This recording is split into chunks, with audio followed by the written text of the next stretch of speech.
ಇನ್ನು ಧರ್ಮಸ್ಥಳದ ಬಗ್ಗೆ ಅಪಪ್ರಚಾರಕ್ಕೆ ಈಶ್ವರಪ್ಪ ಅವರು ಕಿಡಿಕಾರಿದ್ದಾರೆ. ಧರ್ಮಸ್ಥಳ ಅತ್ಯಂತ ಪವಿತ್ರವಾದಂತಹ ಕ್ಷೇತ್ರ. ಆ ಕ್ಷೇತ್ರದ ಬಗ್ಗೆ ಅನುಮಾನ ಹುಟ್ಟಿಸೋದಕ್ಕೆ ಪ್ರಯತ್ನ ಮಾಡ್ತಾ ಇದ್ದಾರೆ. ಅನಾಮಿಕ ವ್ಯಕ್ತಿಯನ್ನ ತಕ್ಷಣ ಅರೆಸ್ಟ್ ಮಾಡಬೇಕು, SITಯಿಂದ ನ್ಯಾಯ ಸಿಗಬೇಕು ಅಂತ ಮಾಜಿ ಉಪಮುಖ್ಯಮಂತ್ರಿ KS ಈಶ್ವರಪ್ಪ ಅವರು ಹೇಳಿದ್ದಾರೆ. ಅವನ ಹಿಂದೆ ಇರೋರು ಯಾರು, ದುಡ್ಡು ಕೊಡ್ತಾ ಇರೋರು ಯಾರು ತಿಳಿಬೇಕಾಗಿದೆ. ಈ ತನಿಖೆಯ ಮೂಲಕ ಭಕ್ತರಿಗೆ ನ್ಯಾಯ ಸಿಗಬೇಕು. ಆದಷ್ಟು ಸತ್ಯ ಆತನಿಂದಲೇ ಹೊರಬರಲಿದೆ. ಎಡಪಂಥೀಯರು ಮಾಡಿರುವಂತಹ ಷಡ್ಯಂತ್ರ ಇದಾಗಿದೆ. ಅನಾಮಿಕನ ಹಿಂದೆ ಯಾರ್ಯಾರು ಇದ್ದಾರೆ ಅಂತ ತನಿಖೆ ನಡೆಸಬೇಕು ಅಂತ, ಜೊತೆಗೆ ವಿದೇಶಿ ಹಣ ಇದರಲ್ಲಿ ಹೂಡಿಕೆ ಆಗಿದೆಯಾ ಅನ್ನೋ ಅನುಮಾನ ಕೂಡ ಕಾಡ್ತಾ ಇದೆ ಅಂತ ಈಶ್ವರಪ್ಪ ಅವರು ಹೇಳಿದ್ದಾರೆ. ಪವಿತ್ರವಾದ ಕ್ಷೇತ್ರ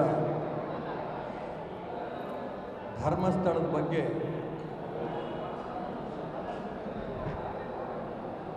ಅನುಮಾನ ಹುಟ್ಟಂಥ ರೀತಿಯಲ್ಲಿ ನೂರಾರು ಹೆಣಗಳನ್ನು ಹುಟ್ಟಾಕಿದ್ದೇವೆ, ಸಾವಿರಾರು ಹೆಣಗಳನ್ನು ಹುಟ್ಟಾಕಿದ್ದೇವೆ. ಈ ರೀತಿ ಹಿಂದೂ ಸಮಾಜದ ಮೇಲೇ ಅಪಮಾನ ಮಾಡೋ ರೀತಿಯಲ್ಲಿ, ಧರ್ಮಸ್ಥಳದ ಪುಣ್ಯಕ್ಷೇತ್ರಕ್ಕೆ ಅಪಮಾನ ಮಾಡೋ ರೀತಿಯಲ್ಲಿ, ಪೂಜ್ಯ ವೀರೇಂದ್ರ ಹೆಗ್ಗಡೆಯವರಿಗೆ ಅಪಮಾನ ಮಾಡೋ ರೀತಿಯಲ್ಲಿ ಕೆಲವು ದುಷ್ಟಶಕ್ತಿಗಳು ಮಾಡಿದಂಥ ಪ್ರಯತ್ನ ಸಂಪೂರ್ಣ ವಿಫಲವಾಗಿದೆ ಅನ್ನೋದನ್ನು ಇವತ್ತು ನಾವೆಲ್ಲ ಕಾಣ್ತಾ ಇದ್ದೇವೆ.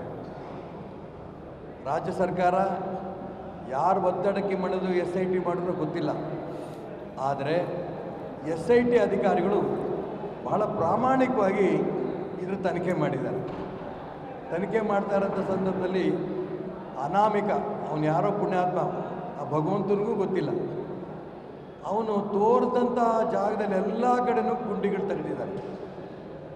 18 ಅಡಿ ತನಕನೂ ಗುಂಡಿ, ಯಾರು ಹೆಣವನ್ನು ಹೂಡಬೇಕಾದ್ರೆ 18 ಅಡಿ ತನಕ ಹೆಣ ಗುಂಡಿ ತೋಡ್ತಾರೋ ನನಗಂತೂ ಗೊತ್ತಿಲ್ಲ. ಆದರೆ 18 ಅಡಿ ತನಕನೂ ಗುಂಡಿ ತೆಗೆಸಿದ್ದಾರೆ. ಹಾಗಾಗಿ ಸಂಪೂರ್ಣ ಸುಳ್ಳಾಗಿರೋಂಥ ಈ ಸಂದರ್ಭದಲ್ಲಿ ಇಡೀ ಸಮಾಜಕ್ಕೆ ನ್ಯಾಯ ಕೊಡಬೇಕು. ಇವಾಗ ಪವಿತ್ರವಾದ ಇನ್ನು ಧರ್ಮಸ್ಥಳದ ಬಗ್ಗೆ ಅಪಪ್ರಚಾರಕ್ಕೆ ಈಶ್ವರಪ್ಪ ಅವರು ಕಿಡಿಕಾರಿದ್ದಾರೆ. ಧರ್ಮಸ್ಥಳ ಅತ್ಯಂತ ಪವಿತ್ರವಾದಂತಹ ಕ್ಷೇತ್ರ. ಆ ಕ್ಷೇತ್ರದ ಬಗ್ಗೆ ಅನುಮಾನ ಹುಟ್ಟಿಸೋದಕ್ಕೆ ಪ್ರಯತ್ನ ಮಾಡ್ತಾ ಇದ್ದಾರೆ. ಅನಾಮಿಕ ವ್ಯಕ್ತಿಯನ್ನ ತಕ್ಷಣ ಅರೆಸ್ಟ್ ಮಾಡಬೇಕು, SITಯಿಂದ ನ್ಯಾಯ ಸಿಗಬೇಕು ಅಂತ ಮಾಜಿ ಉಪಮುಖ್ಯಮಂತ್ರಿ KS ಈಶ್ವರಪ್ಪ ಅವರು ಹೇಳಿದ್ದಾರೆ. ಅವನ ಹಿಂದೆ ಇರೋರು ಯಾರು, ದುಡ್ಡು ಕೊಡ್ತಾ ಇರೋರು ಯಾರು ತಿಳಿಬೇಕಾಗಿದೆ. ಈ ತನಿಖೆಯ ಮೂಲಕ ಭಕ್ತರಿಗೆ ನ್ಯಾಯ ಸಿಗಬೇಕು. ಆದಷ್ಟು ಸತ್ಯ ಆತನಿಂದಲೇ ಹೊರಬರಲಿದೆ. ಎಡಪಂಥೀಯರು ಮಾಡಿರುವಂತಹ ಷಡ್ಯಂತ್ರ ಇದಾಗಿದೆ. ಅನಾಮಿಕನ ಹಿಂದೆ ಯಾರ್ಯಾರು ಇದ್ದಾರೆ ಅಂತ ತನಿಖೆ ನಡೆಸಬೇಕು ಅಂತ, ಜೊತೆಗೆ ವಿದೇಶಿ ಹಣ ಇದರಲ್ಲಿ ಹೂಡಿಕೆ ಆಗಿದೆಯಾ ಅನ್ನೋ ಅನುಮಾನ ಕೂಡ ಕಾಡ್ತಾ ಇದೆ ಅಂತ ಈಶ್ವರಪ್ಪ ಅವರು ಹೇಳಿದ್ದಾರೆ. ಪವಿತ್ರವಾದ ಕ್ಷೇತ್ರ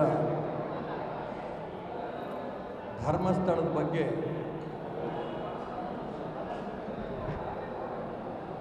ಅನುಮಾನ ಹುಟ್ಟಂಥ ರೀತಿಯಲ್ಲಿ ನೂರಾರು ಹೆಣಗಳನ್ನು ಹುಟ್ಟಾಕಿದ್ದೇವೆ, ಸಾವಿರಾರು ಹೆಣಗಳನ್ನು ಹುಟ್ಟಾಕಿದ್ದೇವೆ.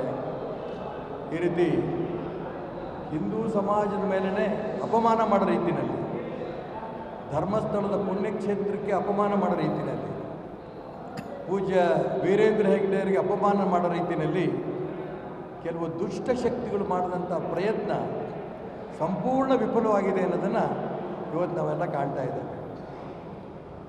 ರಾಜ್ಯ ಸರ್ಕಾರ ಯಾರು ಒತ್ತಡಕ್ಕೆ ಮಾಡಿದ್ರು SIT ಮಾಡಿದ್ರು ಗೊತ್ತಿಲ್ಲ. ಆದರೆ SIT ಅಧಿಕಾರಿಗಳು ಬಹಳ ಪ್ರಾಮಾಣಿಕವಾಗಿ ಇದ್ರ ತನಿಖೆ ಮಾಡಿದ್ದಾರೆ. ತನಿಖೆ ಮಾಡ್ತಾ ಇರೋಂಥ ಸಂದರ್ಭದಲ್ಲಿ ಅನಾಮಿಕ, ಅವನು ಯಾರೋ ಪುಣ್ಯಾತ್ಮ, ಆ ಭಗವಂತನಿಗೂ ಗೊತ್ತಿಲ್ಲ, ಅವನು ತೋರಿದಂಥ ಜಾಗದಲ್ಲಿ ಎಲ್ಲ ಕಡೆನೂ ಗುಂಡಿಗಳು ತೆಗೆದಿದ್ದಾರೆ. 18 ಅಡಿ ತನಕನೂ ಗುಂಡಿ, ಯಾರು ಹೆಣವನ್ನು ಹೂಡಬೇಕಾದ್ರೆ 18 ಅಡಿ ತನಕ ಹೆಣ ಗುಂಡಿ ತೋಡ್ತಾರೋ ನನಗಂತೂ ಗೊತ್ತಿಲ್ಲ. ಆದರೆ 18 ಅಡಿ ತನಕನೂ ಗುಂಡಿ ತೆಗೆಸಿದ್ದಾರೆ. ಹಾಗಾಗಿ ಸಂಪೂರ್ಣ ಸುಳ್ಳಾಗಿರೋಂಥ ಈ ಸಂದರ್ಭದಲ್ಲಿ ಇಡೀ ಸಮಾಜಕ್ಕೆ ನ್ಯಾಯ ಕೊಡಬೇಕು. ಇವಾಗ ಪವಿತ್ರವಾದ ಇನ್ನು ಧರ್ಮಸ್ಥಳದ ಬಗ್ಗೆ ಅಪಪ್ರಚಾರಕ್ಕೆ ಈಶ್ವರಪ್ಪ ಅವರು ಕಿಡಿಕಾರಿದ್ದಾರೆ. ಧರ್ಮಸ್ಥಳ ಅತ್ಯಂತ ಪವಿತ್ರವಾದಂತಹ ಕ್ಷೇತ್ರ. ಆ ಕ್ಷೇತ್ರದ ಬಗ್ಗೆ ಅನುಮಾನ ಹುಟ್ಟಿಸೋದಕ್ಕೆ ಪ್ರಯತ್ನ ಮಾಡ್ತಾ ಇದ್ದಾರೆ. ಅನಾಮಿಕ ವ್ಯಕ್ತಿಯನ್ನ ತಕ್ಷಣ ಅರೆಸ್ಟ್ ಮಾಡಬೇಕು, SITಯಿಂದ ನ್ಯಾಯ ಸಿಗಬೇಕು ಅಂತ ಮಾಜಿ ಉಪಮುಖ್ಯಮಂತ್ರಿ KS ಈಶ್ವರಪ್ಪ ಅವರು ಹೇಳಿದ್ದಾರೆ. ಅವನ ಹಿಂದೆ ಇರೋರು ಯಾರು, ದುಡ್ಡು ಕೊಡ್ತಾ ಇರೋದು ಯಾರು ತಿಳಿಬೇಕಾಗಿದೆ. ಈ ತನಿಖೆಯ ಮೂಲಕ ಭಕ್ತರಿಗೆ ನ್ಯಾಯ ಸಿಗಬೇಕು. ಆದಷ್ಟು ಸತ್ಯ ಆತನಿಂದಲೇ ಹೊರಬರಲಿದೆ. ಎಡಪಂಥೀಯರು ಮಾಡಿರುವಂತಹ ಷಡ್ಯಂತ್ರ ಇದಾಗಿದೆ.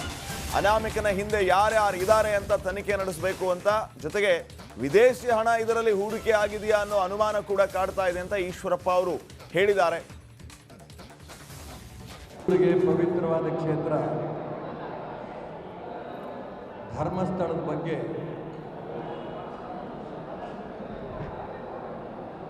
ಅನುಮಾನ ಹುಟ್ಟಂಥ ರೀತಿಯಲ್ಲಿ ನೂರಾರು ಹೆಣಗಳನ್ನು ಹುಟ್ಟಾಕಿದ್ದೇವೆ, ಸಾವಿರಾರು ಹೆಣಗಳನ್ನು ಹೂತಾಕಿದ್ದೇವೆ.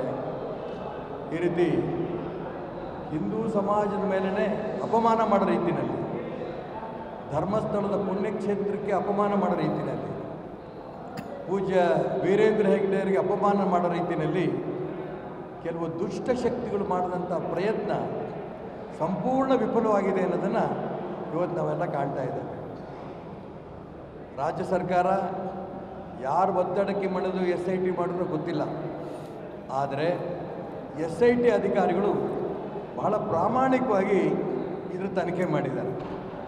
ತನಿಖೆ ಮಾಡ್ತಾ ಇರೋಂಥ ಸಂದರ್ಭದಲ್ಲಿ ಅನಾಮಿಕ, ಅವನು ಯಾರೋ ಪುಣ್ಯಾತ್ಮ, ಆ ಭಗವಂತನಿಗೂ ಗೊತ್ತಿಲ್ಲ, ಅವನು ತೋರಿದಂಥ ಜಾಗದಲ್ಲಿ ಎಲ್ಲ ಕಡೆನೂ ಗುಂಡಿಗಳು ತೆಗೆದಿದ್ದಾರೆ. 18 ಅಡಿ ತನಕನೂ ಗುಂಡಿ, ಯಾರು ಹೆಣವನ್ನು ಹೂಡಬೇಕಾದ್ರೆ 18 ಅಡಿ ತನಕ ಹೆಣ ಗುಂಡಿ ತೋಡ್ತಾರೋ ನನಗಂತೂ ಗೊತ್ತಿಲ್ಲ. ಆದರೆ 18 ಅಡಿ ತನಕನೂ ಗುಂಡಿ ತೆಗೆಸಿದ್ದಾರೆ. ಹಾಗಾಗಿ ಸಂಪೂರ್ಣ ಸುಳ್ಳಾಗಿರೋಂಥ ಈ ಸಂದರ್ಭದಲ್ಲಿ ಇಡೀ ಸಮಾಜಕ್ಕೆ ನ್ಯಾಯ ಕೊಡಬೇಕು. ಇವಾಗ ಪವಿತ್ರವಾದ ಇನ್ನು ಧರ್ಮಸ್ಥಳದ ಬಗ್ಗೆ ಅಪಪ್ರಚಾರಕ್ಕೆ ಈಶ್ವರಪ್ಪ ಅವರು ಕಿಡಿಕಾರಿದ್ದಾರೆ. ಧರ್ಮಸ್ಥಳ ಅತ್ಯಂತ ಪವಿತ್ರವಾದಂತಹ ಕ್ಷೇತ್ರ. ಆ ಕ್ಷೇತ್ರದ ಬಗ್ಗೆ ಅನುಮಾನ ಹುಟ್ಟಿಸೋದಕ್ಕೆ ಪ್ರಯತ್ನ ಮಾಡ್ತಾ ಇದ್ದಾರೆ. ಅನಾಮಿಕ ವ್ಯಕ್ತಿಯನ್ನು ತಕ್ಷಣ ಅರೆಸ್ಟ್ ಮಾಡಬೇಕು, SITಯಿಂದ ನ್ಯಾಯ ಸಿಗಬೇಕು ಅಂತ ಮಾಜಿ ಉಪಮುಖ್ಯಮಂತ್ರಿ KS ಈಶ್ವರಪ್ಪ ಅವರು ಹೇಳಿದ್ದಾರೆ. ಅವನ ಹಿಂದೆ ಇರೋರು ಯಾರು, ದುಡ್ಡು ಕೊಡ್ತಾ ಇರೋದು ಯಾರು ತಿಳಿಬೇಕಾಗಿದೆ. ಈ ತನಿಖೆಯ ಮೂಲಕ ಭಕ್ತರಿಗೆ ನ್ಯಾಯ ಸಿಗಬೇಕು. ಆದಷ್ಟು ಸತ್ಯ ಆತನಿಂದಲೇ ಹೊರಬರಲಿದೆ.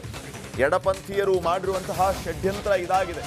ಅನಾಮಿಕನ ಹಿಂದೆ ಯಾರ್ಯಾರು ಇದ್ದಾರೆ ಅಂತ ತನಿಖೆ ನಡೆಸಬೇಕು ಅಂತ, ಜೊತೆಗೆ ವಿದೇಶಿ ಹಣ ಇದರಲ್ಲಿ ಹೂಡಿಕೆ ಆಗಿದೆಯಾ ಅನ್ನೋ ಅನುಮಾನ ಕೂಡ ಕಾಡ್ತಾ ಇದೆ ಅಂತ ಈಶ್ವರಪ್ಪ ಅವರು ಹೇಳಿದ್ದಾರೆ.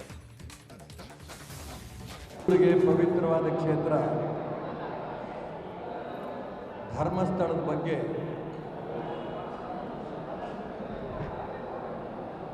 ಅನುಮಾನ ಹುಟ್ಟಂಥ ರೀತಿಯಲ್ಲಿ ನೂರಾರು ಹೆಣಗಳನ್ನು ಹುಟ್ಟಾಕಿದ್ದೇವೆ, ಸಾವಿರಾರು ಹೆಣಗಳನ್ನು ಹೂತಾಕಿದ್ದೇವೆ.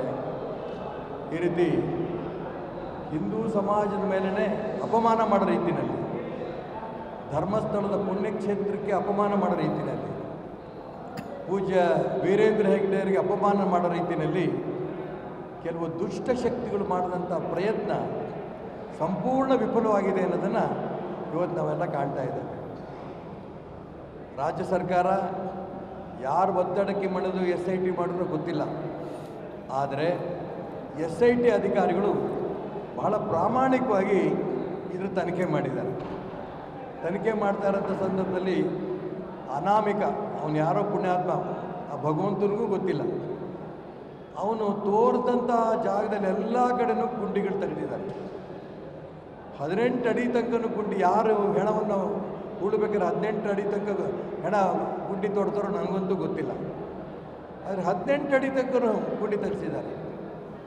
ಹಾಗಾಗಿ ಸಂಪೂರ್ಣ ಸುಳ್ಳಾಗಿರೋಂಥ ಈ ಸಂದರ್ಭದಲ್ಲಿ ಇಡೀ ಸಮಾಜಕ್ಕೆ ನ್ಯಾಯ ಕೊಡಬೇಕು. ಇವಾಗ ಪವಿತ್ರವಾದ